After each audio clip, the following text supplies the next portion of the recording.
that try to find things, hackers somewhere that tries to for science reasons want to find something where one big part. Of course, what also already has been there for a long time was secret services.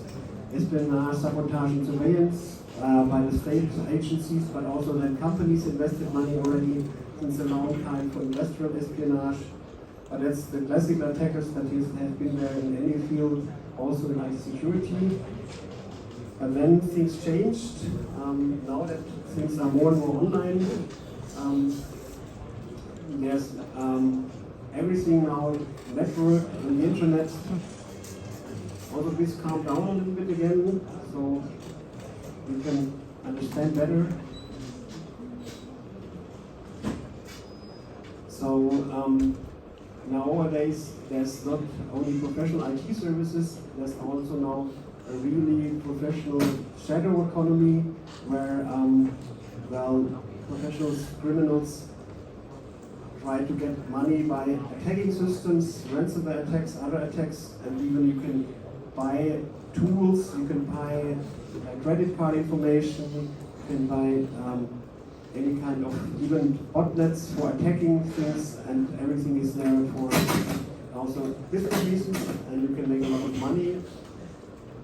Then also there's political reasons maybe. One thing is just to expose secret information by whistleblowers, so general public knows what's going on, because many things are hidden and nobody knows. Also maybe politically motivated attacks that people want to state their position by attacking other systems.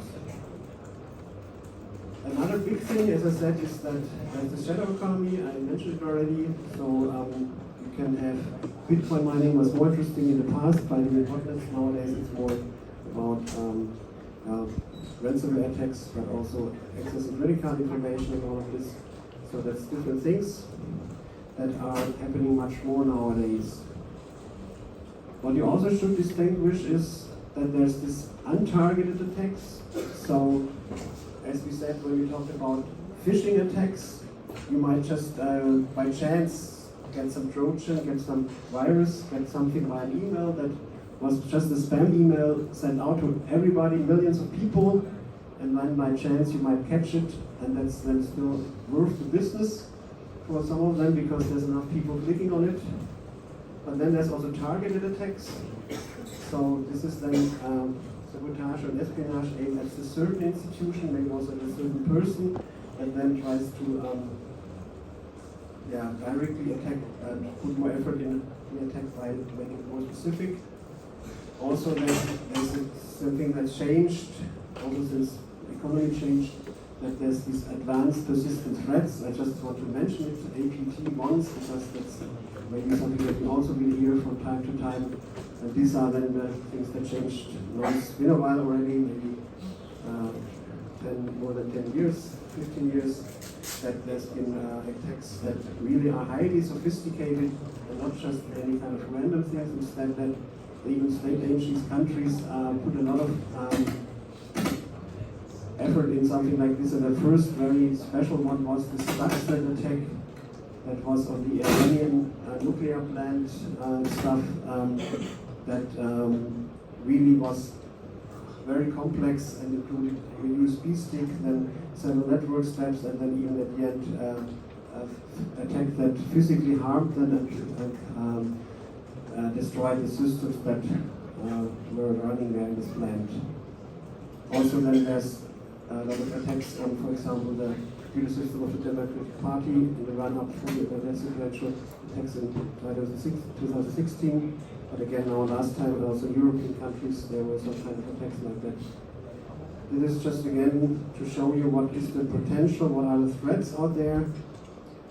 Also to give a little bit more details on what specifically may happen attacks in the last years that you might have heard about, maybe not so much, I'm not sure. Like Log4Shell was a big one, that's just 3-4 years ago. Was an attack on a system that actually, seems pretty harmless. Because I don't know if anybody knows Log4j or knows about logging of applications. when you build a software application, you typically write logs, so it tells, for example, now the system started up at this time, now some user logged in, and maybe also your database and some things like that. And Log4j is one of the very common logging frameworks. I also used this during my PhD thesis, and it's just there for this reason. The problem was that it was a big security hole, that you could execute code on another machine or load from another machine. And it was been there for a long time, but nobody realized. And then somebody found out about it. And the main problem was that this framework is so common that so many applications used this as a library or as a framework. So it was really worldwide. Every company almost was somehow at least afraid of being attacked or being vulnerable, not attacked directly, because it's so common. It's used everywhere, and people first had to find out, does my software or some of the software I bought or that I use also is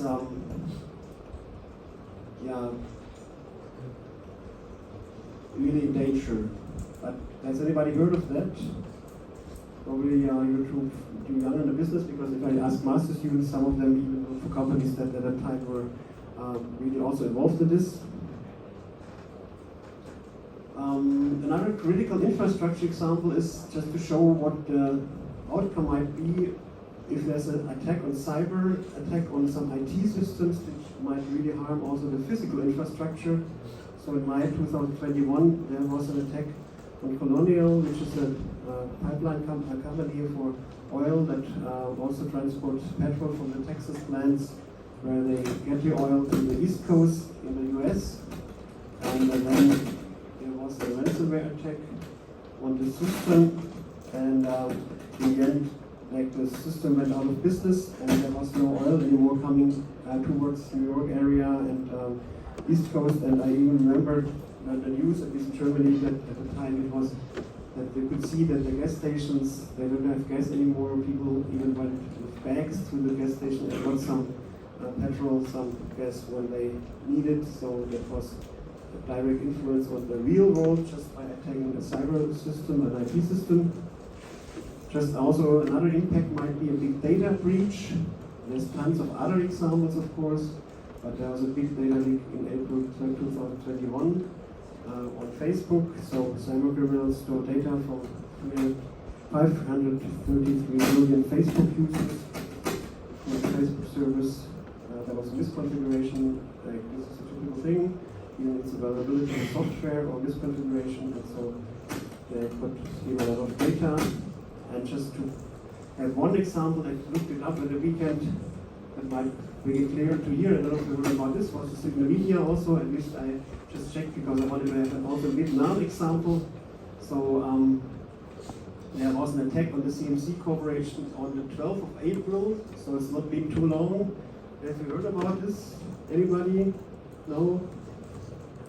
Okay, but you can look it up online. That's not, like, maybe you can find out more than me, because I only looked at the English websites. But so it was not as bad, but just to have a recent example that they got attacked by this Crypto24 ransomware group, and in the end there was 2 terabytes of sensitive data that got compromised, that were in danger, but also they went back to business quickly, so it was not that the customers were most of them didn't have a problem, but it's still investigated by the police what actually happened. Did anybody hear about this? No? And maybe look it up, and maybe you can tell me more about it, because there's probably more like Vietnamese information on that that you can read in the news. Just again though, what is a ransomware attack? I mean, does anybody know what a ransomware attack is? It's very common nowadays.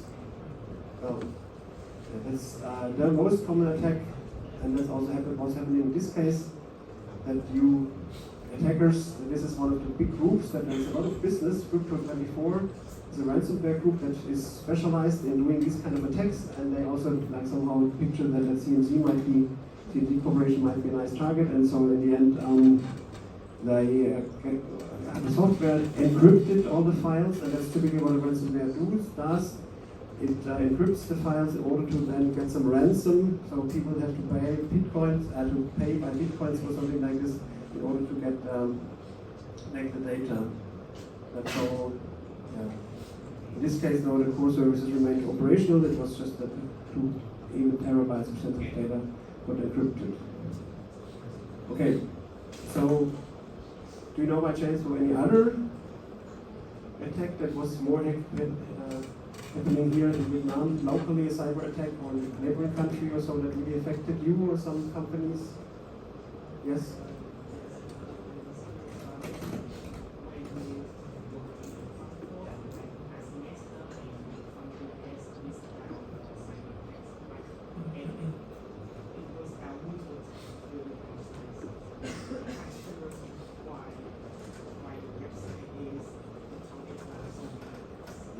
Okay, that's then again an example not from here, but maybe somebody else knows from here, but that's still like a painful maybe example. I don't know if you could hear something, just repeat it quickly, that actually Frankfurt University got attacked last summer, and you actually were there during that time. Yeah, so we did not have an email at the time, and like it is still not very clear why they attacked the Frankfurt University. It doesn't seem to be the most interesting target, but there was a availability somehow in the exchange server and authentication server, but they didn't ever told much about the details. And these they also recovered them quite nicely. It took like 6-8 weeks back online, and at the beginning, like even the Moodle server was not accessible anymore. And so things like that.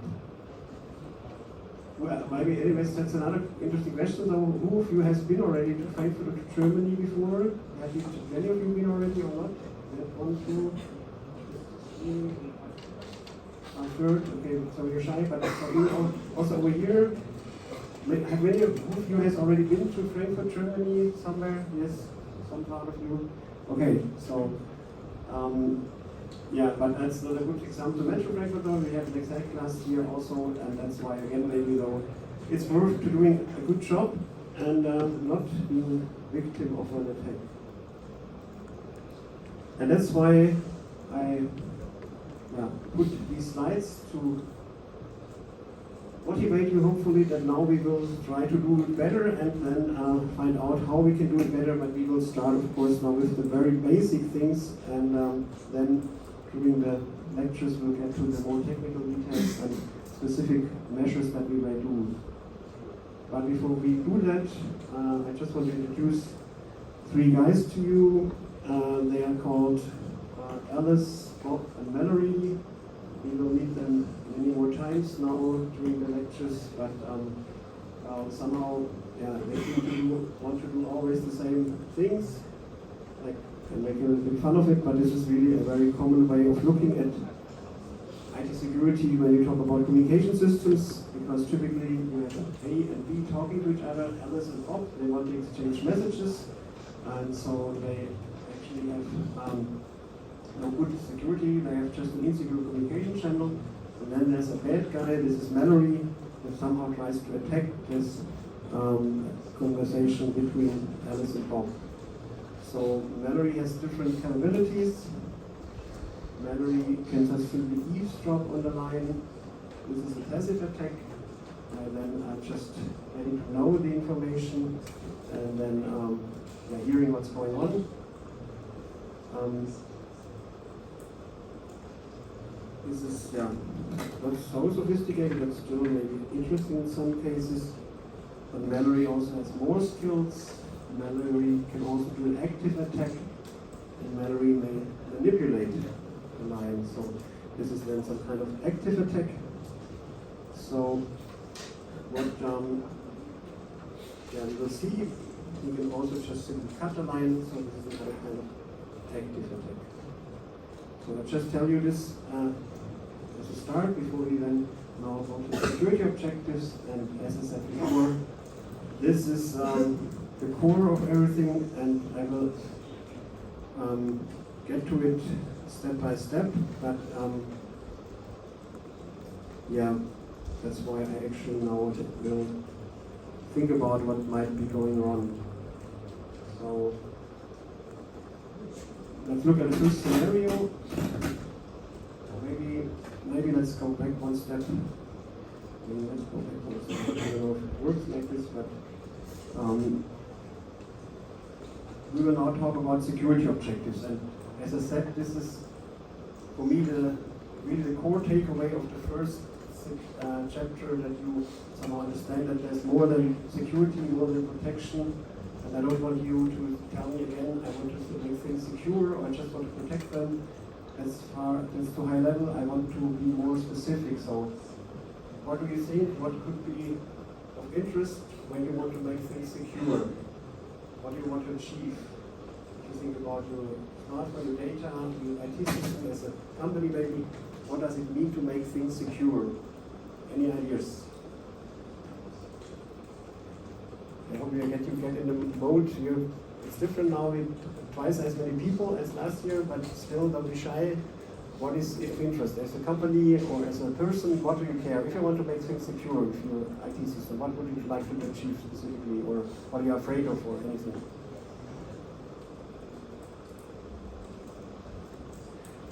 Anybody? Yes.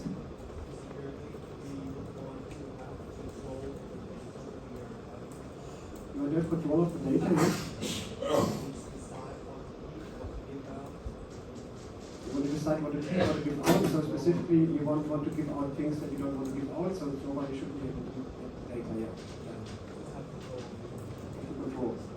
What else? So one thing so specifically is you want to control what's going out and what is not going out. So protect your sensitive data. That's certainly one thing. Yeah. Other things that you might want to achieve when you want to make things secure. What do you care about? Any other idea? What does security mean? What does it mean if something is, if you secure your system? What do you want? What do you don't want? Or, yeah. Anything? So one thing is the data. Do you have anything? No? Yes?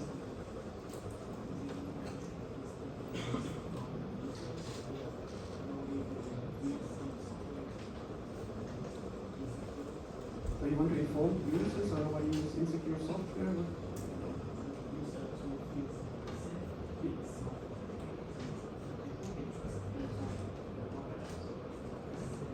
So users should be trust in the software, should be safe in the software, good software, but what does it mean that the software is good, that it's safe software? What would be not good, or what is safe, what is secure?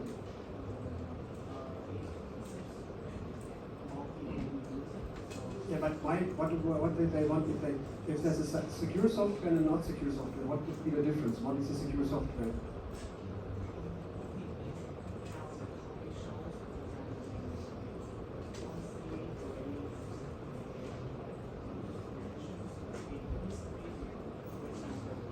Yeah, that's great. But exactly, you say that there's a history and that people trust in it and that they use it. But why do they trust in it? What is different? Like maybe there's other software that's not good, and what would be what makes a good software good? What does it do? What does it not do? Like why? What is the difference? What do you want? If you want a good software, what should you do? And what does protect me? Any other ideas? This is good, but what specifically would people want to have? If they want to have good software, what would make it a good software? What would make it trustworthy software? What should it be? What should it achieve? What it should provide? Any other things?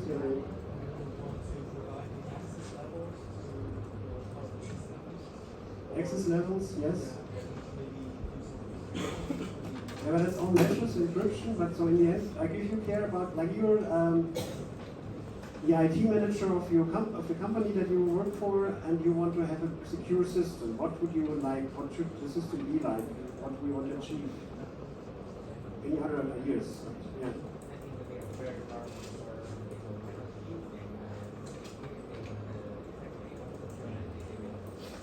And somebody where what? Nobody can cheat them. What does cheat mean? What would cheat be?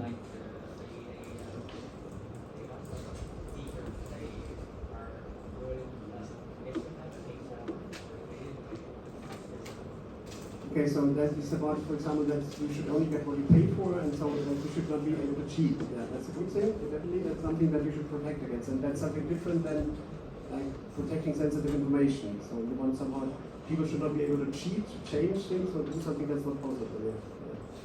What else might be of interest though if you want to have secure? Because,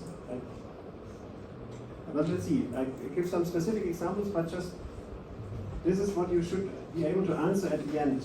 If I want my system to be secure, that people trust in it, what should it look like? What do I want to achieve? A, B, C, D, E, and if that's it, then it's secure, it's protected, otherwise maybe not. And so, to be maybe more specific, we will talk about different scenarios, and that's why I want to now think about what may happen. So this is the simple scenario again, but just to make clear that what might go wrong.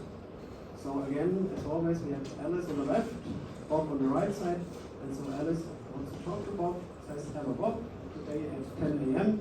at my place. Alice sends out this message via the internet or via another WhatsApp message or whatever, it just goes on. It should be, of course, in this case, an unsecure, simple internet message.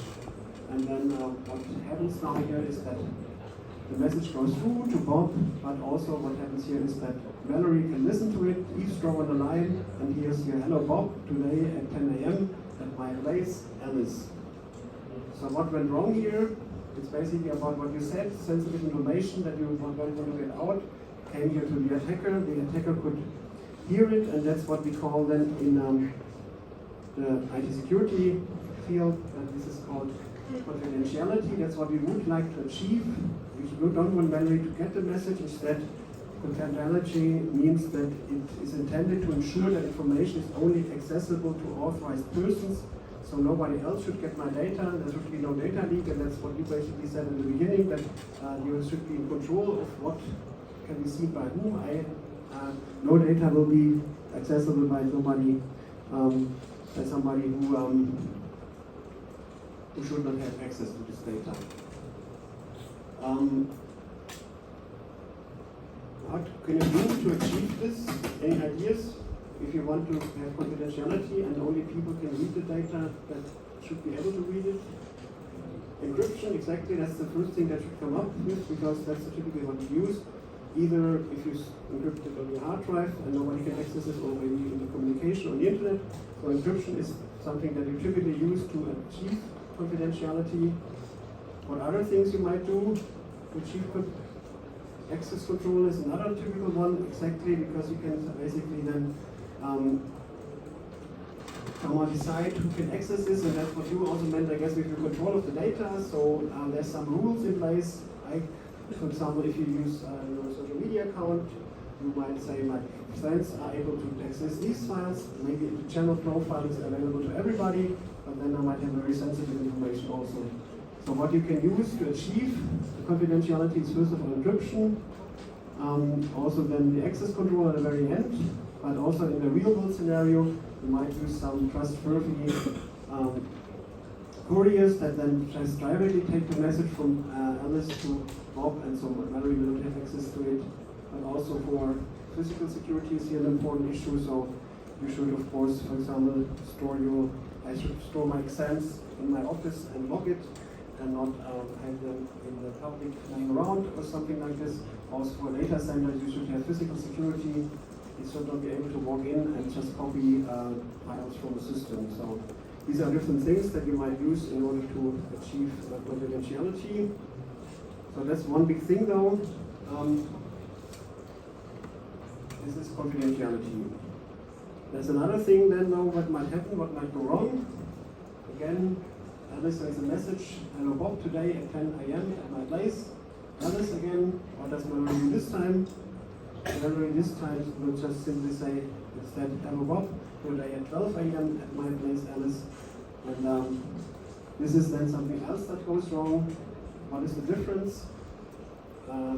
Now Valerie just does not only listen to the message, instead also changes it, and this is kind of an example of cheating somehow. This should not be possible, that Valerie now can change information, and that in the end Bob will get a different message.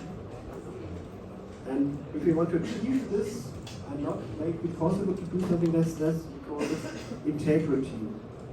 In security, we say the security objective integrity is understood to mean the completeness and correctness of the data for the period in which it was created, transmitted, or stored by an authorized person. So we want to make sure that the data is correct, incomplete, nobody can change something, even Valerie, and it should stay the same as it was created, transmitted, and stored by an authorized person. This includes both intentional and unintentional changes.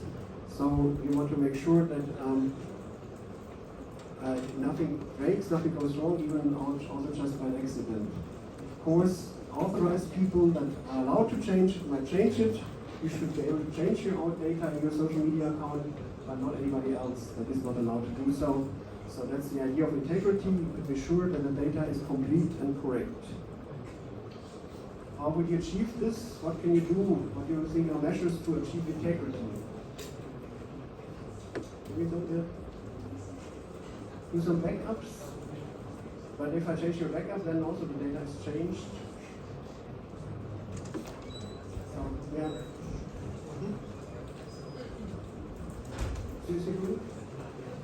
Error checking codes, yes, ERC you say, cyclic redundant check, that's a good one. So you have some way of, in the end, having a checksum that then protects, and if you check data and you calculate a checksum and you have the correct checksum, you will see some things that were changed maybe, and you can detect at least that something went wrong. And we will learn something more that goes even beyond, but that will be tomorrow when we talk about cryptography. There's also hash functions. And you can take a hash value, it's basically a checksum. And so even for downloading software or so, you might use this then to make sure that you have the correct data and nothing is changed, like in a checksum. Other ideas, what could you use to be able to check, to make sure that nobody changes your data?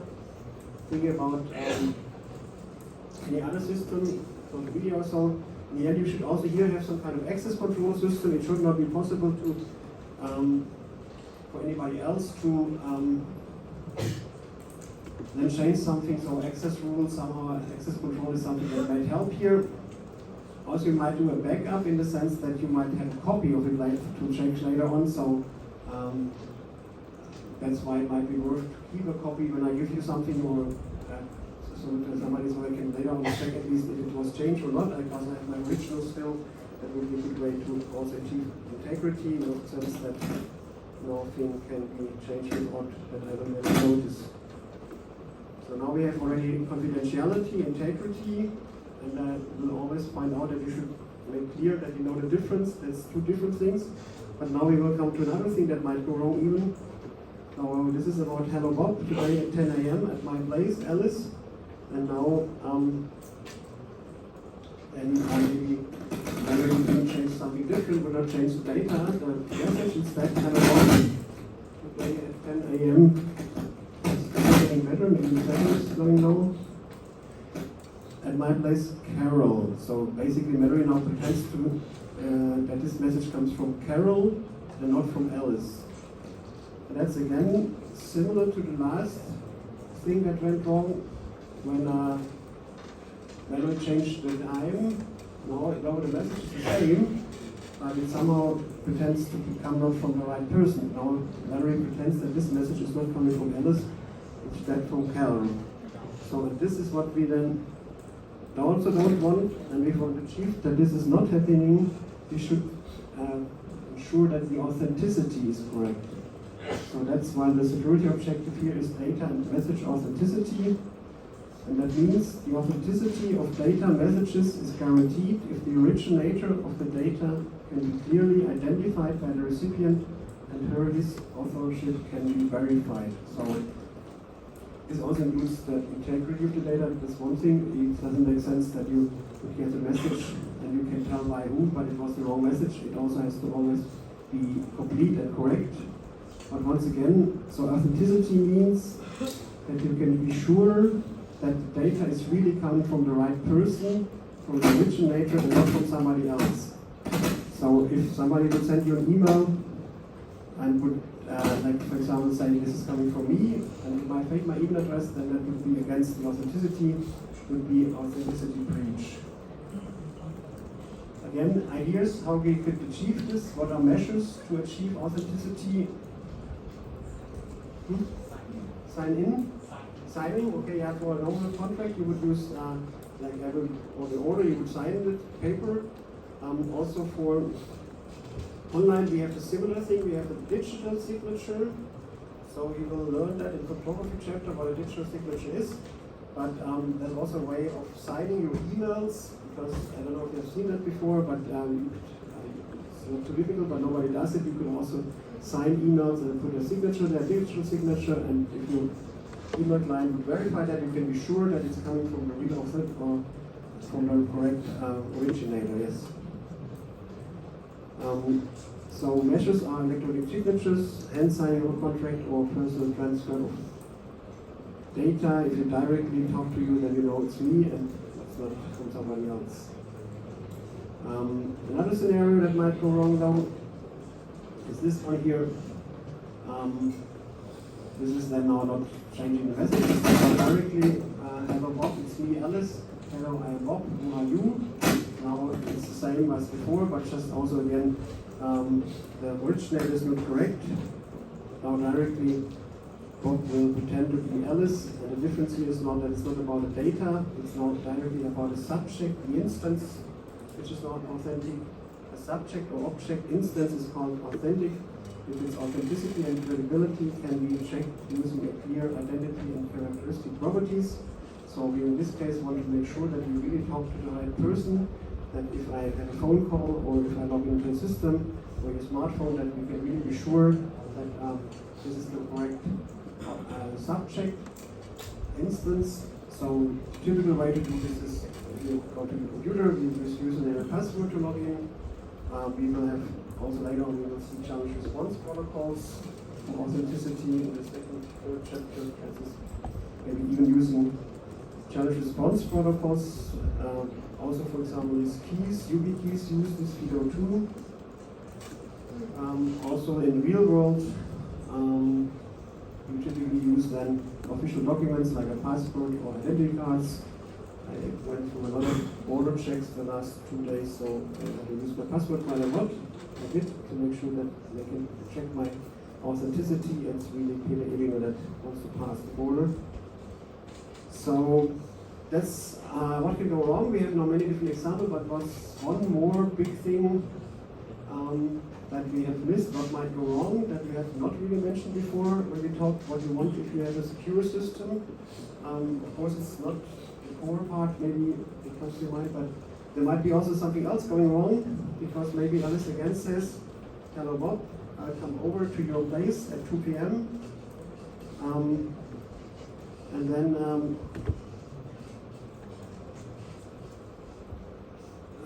something went wrong here. Alice comes over and says now, like she comes very late, at not at 2 p.m. as she said, so instead she comes at 4 p.m. and then she just says, and Bob is very angry, says, oh, you are 2 hours too late, what's going on? I have waited all the time. And then Alice tries to excuse, that's not true at all, we have an appointment at 4 p.m. So basically now the problem is that actually Alice said she would come at 2 p.m. and now she tries to decline that. She wants to repudiate the message, saying no, I never said 2 p.m. I said 4 p.m. And that's a very more specific kind of security objective. This is called, and that's maybe the most complicated name and the most complicated security objective. This is called the security objective of non-repudiation. So non-repudiation of data means it is guaranteed if the creator of the data cannot subsequently deny the generation, especially to third parties. So in this case, Alice later on denies that she said 2 p.m. She says, no, I said 4 p.m. And if we don't want to have this, we need even more than just authenticity. We need also non-repudiation. And so how can we achieve this? Measures to implement the security objective for non-repudiation are, again, first of all, electronic signatures. If I sign a contract, I cannot afterwards deny it. Manual signatures, as on a piece of paper again, and maybe even a use of a trustworthy witness, like a notary. And this might be then the case, for example, at least in Germany, when I sell a house, at least, then I will have to go not just then sign a contract like with a car. Instead, I will then go to a trustworthy witness, and that we will then be helping to in order to make sure that I can deny it afterwards. there's a difference between authenticity and non-remediation. And that's why maybe I will give you an example that makes it clearer. So, I don't know exactly when will the exam be, 20th of March, May, something like 15, 20, 25, 20? 20? Around 20. Let's say it's the 20th, I'm not sure, and then don't tell me, take me for sure, that's one. And so, yeah, exactly, you might come to my office, and then I will we will talk about it, and I'll actually tell you, yeah, the exam on IT security will be on the 20th of May, and then you say, okay, great, I noted the calendar and so on, and then you come on the 20th of May, and somehow I was wrong, because it was actually already the 19th of May, so everybody came on the 19th, and you come on the 20th, and then unlucky. And then afterwards, of course, you would say, oh, you told me it was the 20th of May. I said, no, I never said that. And of course, that would be then an authentic message. You can be sure that when you come to my office and I talk to you, that it's authentic. But that would be only authentic, you would only provide authenticity. There would be no non-remediation, because I will then just say, no, I never said that, and you cannot prove it. So that's why there's a difference between authenticity and non-remediation. So you can maybe have authenticity, you're sure it's from coming from the right person, but you cannot prove it afterwards. I could repudiate, I could deny it afterwards, and so if you want to have more remediation, maybe if you would have taken a video of your camera, of your smartphone, then show me to me, oh, Mr. Emiger, now you told me, you can see it. Okay, so then I would say, yeah, maybe I was wrong, you're right, and so yes, that's not a good example, but I hope this makes it more interesting and tells you the difference, because it always is difficult to understand the difference between authenticity and non-remediation. So non-remediation is even more. It makes it possible to prove afterwards, and the person cannot deny what was said and what was happening. So this can also be looked at on this slide. So there's different things here. As I said before, if you have something authentic, it must be integrity protected, because it cannot be changed if you have the right message from the right person. But also even authenticity follows from non-remediation. So if you have something that cannot be denied, of course, if it's provable to a third party, it needs to be authentic. If it's authentic, also it follows that it cannot be changed. So, and basically what provides all of this, the best example is a digital signature. So if I digitally sign something, I cannot deny that I signed it. You can be sure that it's me, but also nobody can change something. So this is the highest level. So basically integrity means the first level, nothing was changed, it's always correct. Authenticity means I can also check and see who created it, from who is it coming. Non-remediation means then that I can also prove it to a third party and nobody can deny it. Again, this is one of the slides that might be more confusing than others. That's why also this will be part of one of the exercise questions for tomorrow. So please take a look at this and try to understand it. Because what I pointed out already, the reverse is not generally true. The secure storage of a copy, for example, like a comparison, if I have it in my desk, ensures integrity, because I can check again and see it's changed a lot, but you cannot guarantee that really who created the data. In case of a personal handover, the recipient knows who has received the data, but you cannot prove this to a third party. That's again, like if you talk in my office, you cannot maybe prove it afterwards. So there's three things that are closely related: integrity, authenticity, and non-remediation, but they are different in some way. Any questions so far? Again, as always, I should remind you, if there's something not clear, directly ask. There's no stupid questions, and typically other people might have the same question, but so, yeah, doesn't seem to be the case for now.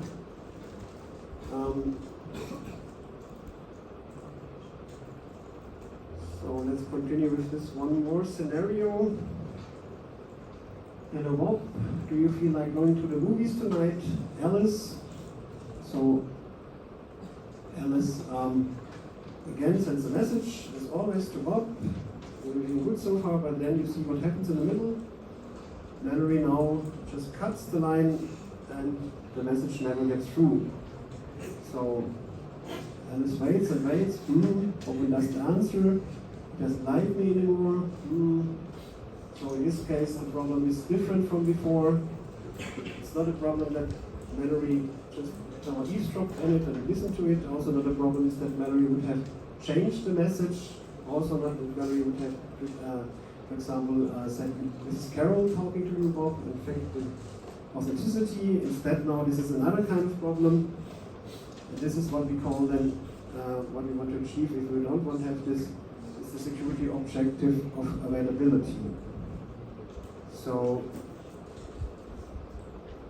this is then the goal that we want to have. An IT system grants availability if authorized subjects cannot be impaired in exercising their rights in an unauthorized manner. So the idea is here, it's a very complicated sentence, but it means that I can use the system if I want to use it. So, of course, only authorized people should do this, but this might be then something that you would care about when you want to do some online gaming or want to download watch a Netflix movie or so. But anyways, it's just that you should have the service. You don't maybe care so much about the rest, but it should be available whenever you need it. And so there's also definitions for that. Availability is equal to the total runtime minus downtime. So this is the uptime, how long was the system online, divided by the total runtime. So for example, if you have a service which was running 100 days and the server was down for 1 day, then it would be running 100 days minus 1 day, which would be 99 days divided by 100 days, which would be then 99% of availability. This will also part of the exercise sheet, so you might have then some also some guarantees by your cloud service provider that this provider might guarantee you even 99.9% availability, so it will only fail for not even 1%, but over 1% most of the time. So this is also something interesting for you as a customer, but generally because if you have all the other protection goals and the system is just not available, that's also not really help. So you want to be able to use your system anytime you want it. Of course, only you, like only the authorized users. There's no solution that any people could use it. So if you want to access your personal data on a social media account, of course, it should be available whenever you need it, but it should not be available to everybody. Any ideas? What would be measures to achieve availability? Redundancy is a good one. What does it mean?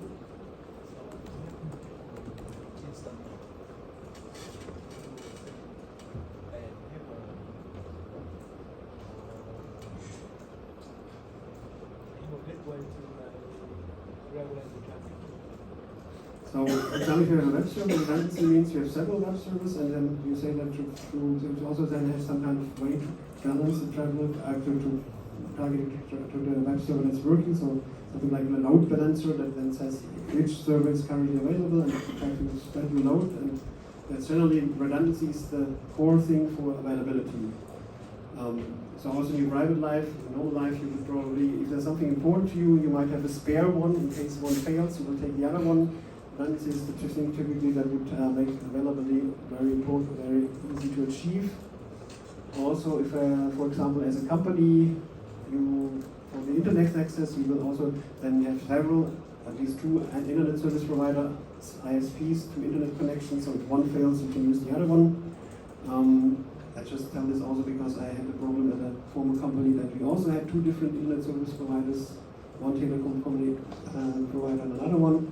But then somehow there was a construction going on, and then the pipe was hit that actually had the internet connections, and it turned out that this one pipe had both cables for both internet service providers in the same place, so both were cut at the same time. So the redundancy didn't really help here at this case, but generally if you have several different copies or different redundant components, it helps.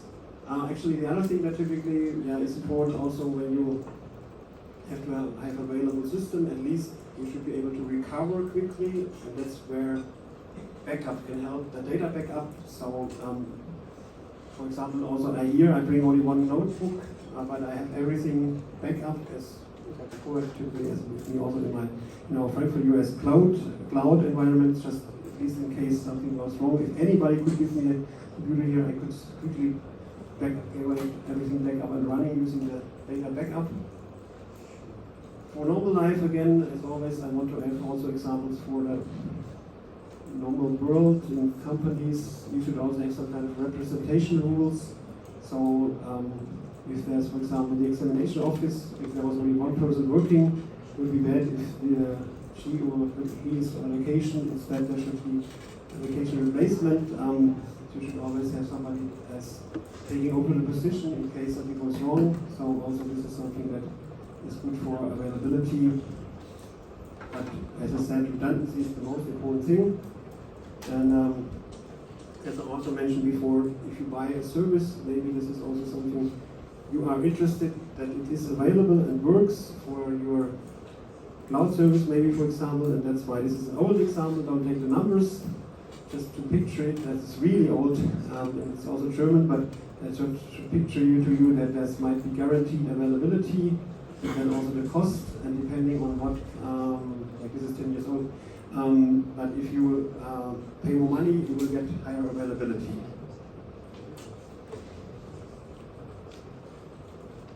So, any questions on what we had so far?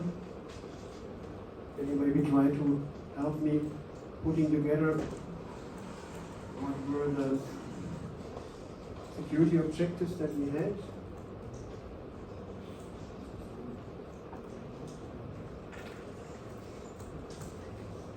What are the security objectives that we have? Because that's the thing that we should take away. We have different names, different kind of sometimes weird names. What kind of security objectives do you remember? Confidentiality is the first one. Exactly.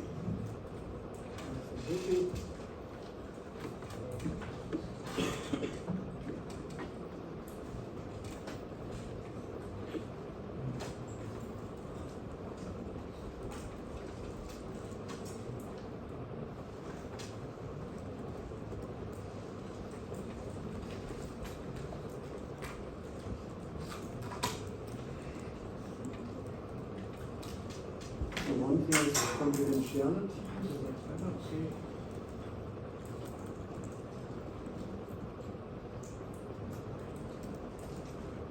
This was the very first thing. What again was it roughly? What did you say? What is confidentiality about? What do you want to ensure?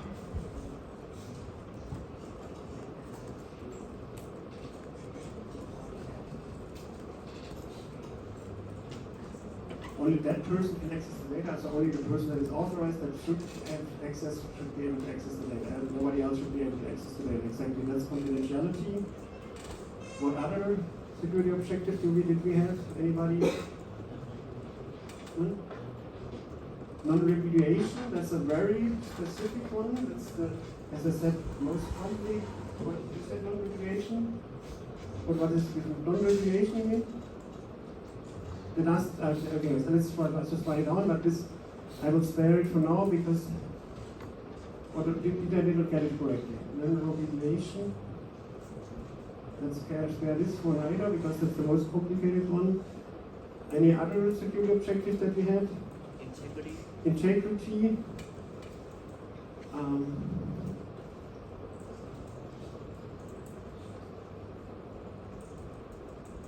What does that mean again, integrity? It means the complete and correctness of data for the period in which it was created. And in your own words, what you would say, what is integrity about? So the data should be correct. The data should be correct. That's and it should short. be transmitted by authorized people. Yeah. So the data should be correct is the shortest way maybe to put it, but then it may be easy to remember. Also, it's good that you have the definition, but first of all, I want you to understand, and then it's easy to get to the. But definitely, integrity is important. The data should not be intact, should be correct, and it shouldn't be changed in a way that I don't want to be changed. Exactly. Integrity is a good one. What other security objectives did we have?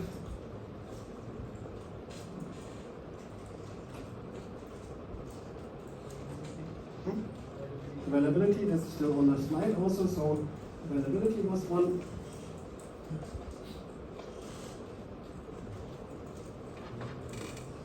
And I put it this way already as well. It's not so slides at the moment, but because there's these three letters, CIA, and this is, I just try to always point this out, the CIA triad, because this might make you help to remember that there is something at least called C, something I, and maybe A, and there's at least security objectives with these letters, and maybe then it comes back to your mind that there has been confidentiality, integrity, and availability, because these are the security objectives that have been there for a long time and always seems to be the most important one. But then there's one missing here, and this is the other one that is as important.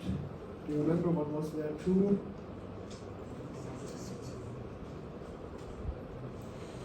Authenticity, exactly. Authenticity.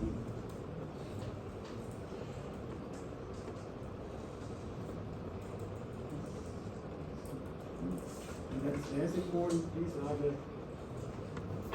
important security objectives. And just to go back to this slide. I skipped before because I wanted to go through it first. This is this so-called CIA triad. It has three of them, but as important is the authenticity goal. So definitely we should always care about confidentiality, integrity, and availability. There's also then that each feed data should be authentic, and non-repudiation means even that I can prove the authenticity to a third party. But the four that I mentioned on top here, just to make sure that this is not only some theoretical concept, although it might sound like this. This is really how companies work, and we will see this in the security management chapter. If a company thinks about what to invest on IT security, it goes and checks the system, checks the data, and says, what kind of data is this? Is this highly confidential? Is this like personal information that should be protected in a very strong way? Then we have to take measures for confidentiality. What about though, if it's data that should be really available all the time, then let's invest on that. And they will rate it, high, medium, low, for confidentiality, for integrity, availability, authenticity, and then based on this, they will take the right measures, and then spend their money on whatever makes sense for achieving that. Any questions on the security objectives? Anything? Otherwise, I think it's about time to have a little break, at least for 10 minutes, and then we will continue in 10 minutes again and do the next part. Thanks so far.